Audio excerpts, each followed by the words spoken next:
Okay, now the reading age, I mentioned this, I touched on this a second ago, which is how a journalist's writing style and vocabulary is tailored towards readers. It refers to essentially what is the reading level of that a newspaper is targeting. So in Sydney, we've got obviously two major newspapers, and they have different reading ages.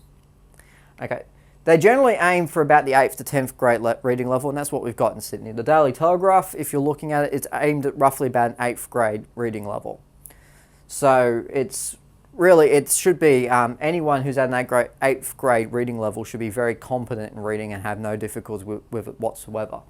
A 10th grade reading level is the Sydney Morning Herald, and that's aimed at a slightly higher reading level. It doesn't make a huge difference between them. There's not a massive difference between the language of either newspaper, but it's one of those things that is just set at those levels, and it's set at those levels in order to get to their particular audience. I mean, one of the problems is in Australia that even with it being set at an 8th grade reading level, 46% of people don't feel comfortable reading a newspaper, which is pretty alarming a statistic. But it's one of those statistics that sort of reminds us how much English can particularly decline after you finish school.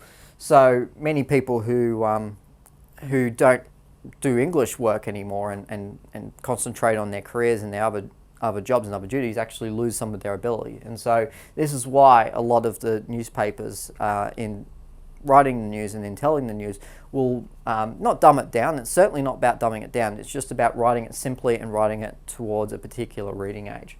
So, and even then, it's not necessarily to say that all stories are at that particular level, and nor is it to say that they're trying to be clever or not so clever. All right, so it really just does depend on the publication and what sort of audience they're looking at.